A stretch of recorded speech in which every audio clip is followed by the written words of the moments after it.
Hustle Bro here, and I only do high ticket sales. You ever thought about doing a low ticket offer to warm people up? Because I like talking to strangers and explaining what I do 17 times a day, every day. Do you enjoy constant rejection? It's soul crushing. And I ain't got no self-worth, but I don't give a fuck. You're kind of like a Groupon salesman, but with a Calendly link. What's up, guys? It's Frankie here. In this video, I'm going to talk about our winning ad funnels that we've used for years. And if you guys understand this, it's really a license to print money to get all the clients, and it'll make your economics work. I just pulled up some of the stats for us on YouTube. We've had 341,000 clicks. This is over like the last year and a half. Our clicks still, at the time we're recording this, 5 cents. 5 fucking cents we're getting clicks from buyers. And I was checking the stats, and for the last 9 months, we have had sales every single day without missing a day, including Christmas. We're almost actually coming up on a year where we've only missed like less than 5 days in total. And I want to show you guys exactly how we do it in this video so that you can replicate it for yourselves, for your clients, and so forth. For those of you guys who don't know me already, my name is Frankie Finn. I wrote these 2 best-selling books, Beyond the Agency Box, Passive Automated Recurring Income. Built 3 of my own agencies up to 100 plus clients. And plus, I've helped thousands of you guys to live that more beach, less laptop lifestyle. You can find this baby in the link in the comments. Let's get into the good stuff. Yo, it's Frankie Finn. Beach mode engaged. Looms loaded, AI's humming. Let's go! All right, so I'm gonna show you guys how we spend a bunch of money and we get a bunch more money back, all right? When you do this right, when you do paid ads right, it basically pays you to run them, right? Like they're actually kind of free. So you'll be acquiring buyers and so forth. And I'll show you guys how to do this in like a strategic automated way. I don't typically build these for other people because honestly, it's a lot of fucking work. I have a few exceptions for partners and stuff like we do. But once you guys get these in place, like holy shit is this gangster. Now, before you do though, I'm gonna tell you what I consider to be the old prerequisite. Meaning this is what you do before you ever launch a paid ad, and that is you test organically first. Now this is not mandatory, but I'll tell you why I do this personally, because I fucking hate losing money on paid ads. Losing money on ads, to me, feels a lot like this. What you just said is one of the most insanely idiotic things I have ever heard. At no point in your rambling, incoherent response were you even close to anything that could be considered a rational thought. Everyone in this room is now dumber for having listened to it. I award you no points, and may God have mercy on your soul. Okay, so for us, before we build out a single piece of the funnel, we have tried stuff organically, either in a community or in front of our own audience, or to our own email list, or things like that, or to a partner's email list, because we want to launch things that we know that basically are going to work before we do them. Now, there's 3 main pieces to this.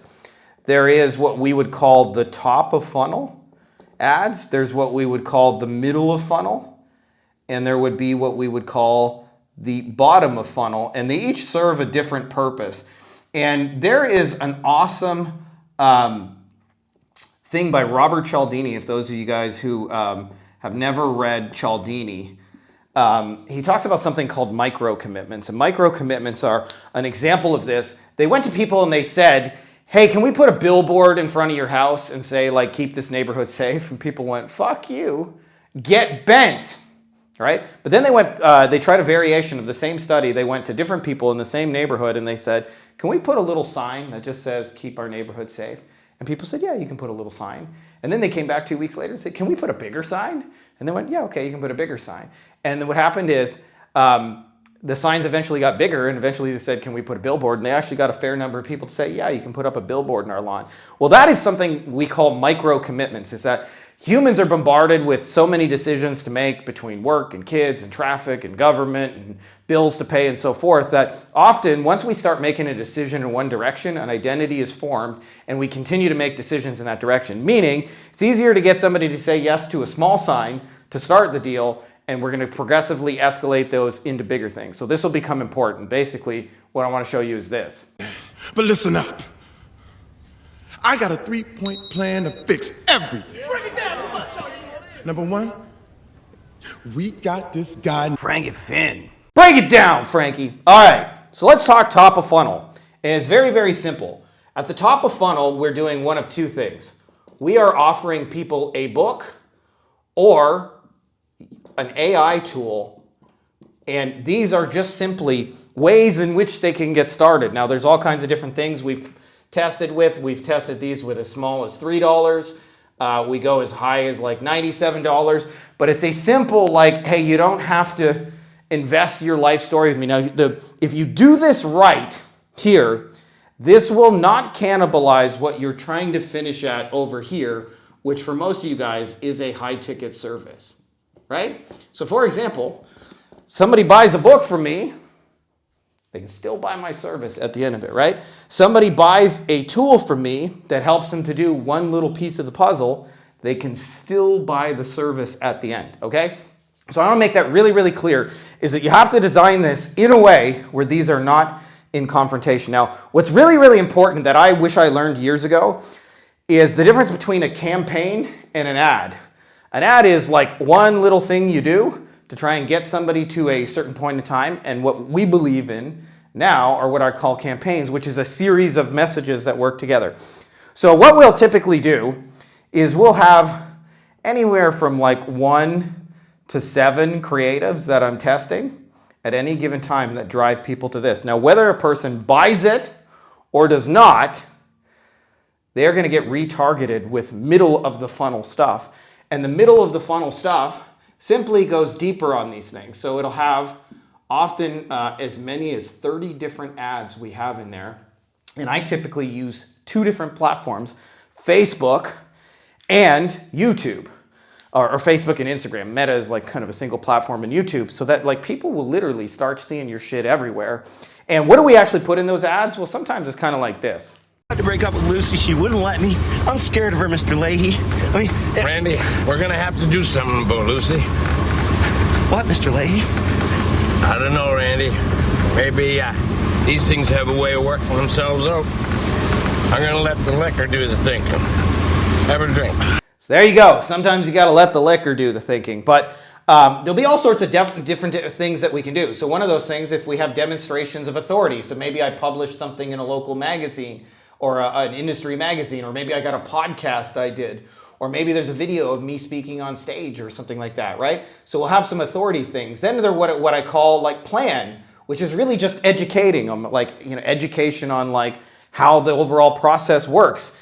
If we got them, and sometimes we do and sometimes we don't, we'll mix in like social proof, case studies, things like that. Like, here's what this thing has done for other people. And some of these will be what I call just call to action, basically saying, go buy this fucking thing already, right?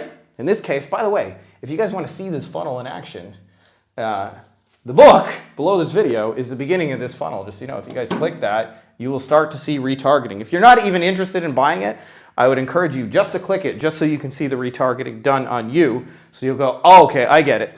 So the point of these 30 creatives is this builds relationships at scale on autopilot. And what happens is, when a person begins and initiates a purchase, what happens is they are added to an email list, and we will typically have anywhere from like 20 to 50 emails that all direct people to the high ticket service. And they're really just the same things as these, right? They're more of the authority, more of the plan, more of the social proof, talking about the problem.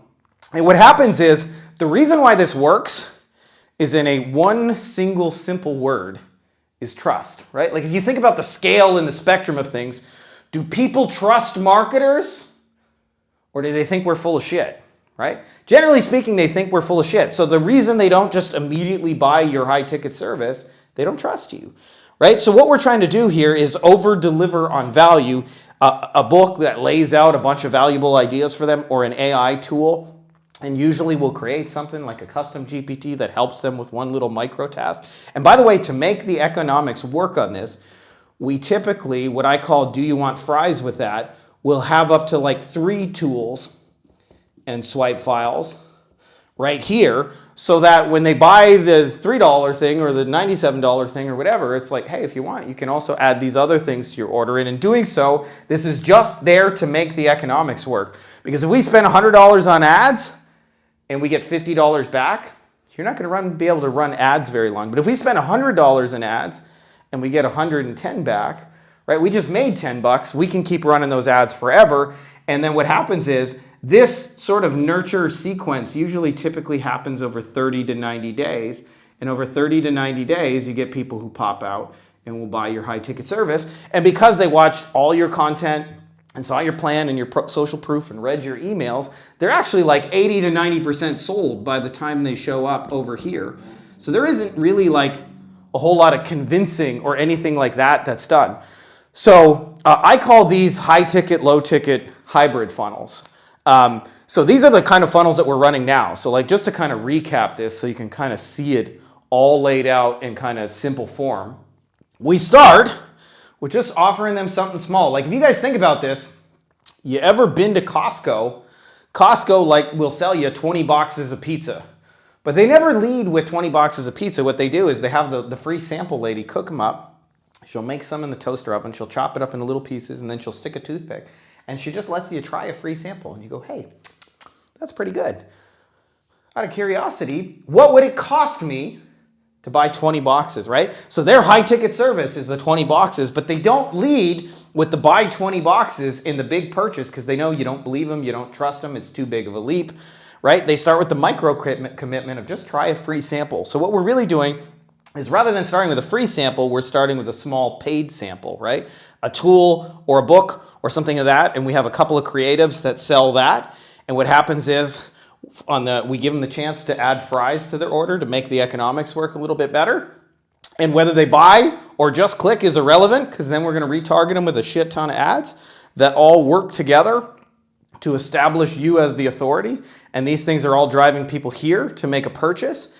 And when they actually make a purchase, they start getting drip-fed automations that lead into your high-ticket service. Now, I know a lot of you guys want to sell your high-ticket service immediately. It's kind of like this. Once there was a girl who wanted Can't even read. to Cut it out, dude. You're gonna get us in trouble.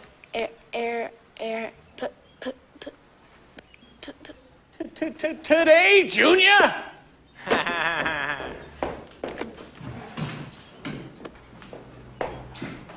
Right? I get that you want to make your high ticket sales as fast as possible, but if you can do this, essentially what it allows you to do is acquire buyers for free. And I'll tell you, there is a real tangible change from a person who's never heard of you, doesn't know who you are, and trying to sell them a high ticket service to someone who has actually given you a credit card one time and gotten a lot of value out of that exchange, more so than they paid for. It makes it so much easier to sell your high ticket. And so we're leading people into that intelligently. And what happens is if you guys do that, you're going to sell a lot more stuff. And by the way, the swipe files and the tools for this are something that we share inside of our Wolfpack Mastermind for agency owners, which is kind of like this.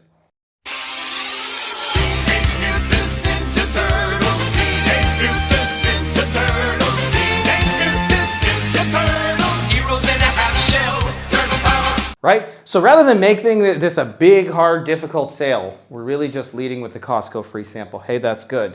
Do you want to try a whole box? Do you want to add some pieces? And then eventually we're leading them into the high ticket service. And it's so much easier to sell the 20 boxes of pizza when they've tried it and they've gotten some benefit and they've given you a credit card. And the reason why this is designed, because as I mentioned, besides trust being the barrier, is the hardest time to get somebody to give you a credit card is the first time. So if the first time they meet you, let's say you got a $5K a month service, if the first time they meet you, they got to give you $5K over there, you're going to have a hard time getting strangers to give you $5K. But if they just meet you and you're saying, hey, just give me 10 bucks and I'll give you something cool in return, they're like, all right, for 10 bucks, I'll try it. Even if they get screwed over here, you know, they're not all that worried about it. Like they're not going to starve to death over $10, at least if they're a real business owner, right? And so you can do all kinds of little variations of things like that. And what happens is you can even create tools that, like, in essence, like pre-sell your main thing. And what it allows you to do is to be able to advertise for free And because you're spending $100 and you're making $100 the same day, and so you get an unlimited advertising budget over here on the low ticket side, and all of that pops out on the other side. And so this allows you to scale ads really, really quickly. Now, as I mentioned, the one thing I would caveat, I would say, test organically, test your book, test your AI tool, test that people actually want those things before you create them. And by the way, you don't actually have to create them to test them. You can go, hey, I'm thinking about putting together a tool that would help all you plumbers with your Google reviews in this way.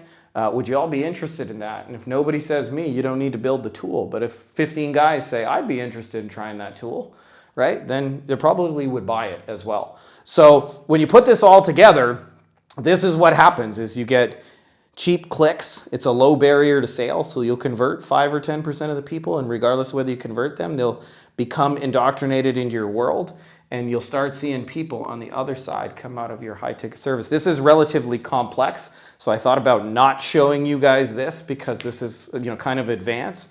But I'm telling you, when you do this, what happens is, rather than where most people are at, is of thinking of this as like, how do I get a single ad to convert everybody? And by the way, retargeting ads over here are fucking dirty dirt cheap, which is part of the reason we get so many clicks for cheap. It's because the thing we're starting with is cheap. The retargeting doesn't cost a lot of money, and all of it is leading into the high ticket service on the back end. So I hope this makes a lot of sense. Hope you guys look at this and are going, having some ahas. If you're not already subscribed, make sure to subscribe. And PCs are better than Macs. And if you're wrong and want to argue about it, let's do it in the comments. Anyways, that's all I got for you guys in this video. Make sure to subscribe, like, comment, all that stuff, and may the force be with you. Buy my book, or I will reprogram your smart fridge to only give you pizza with pineapple on it.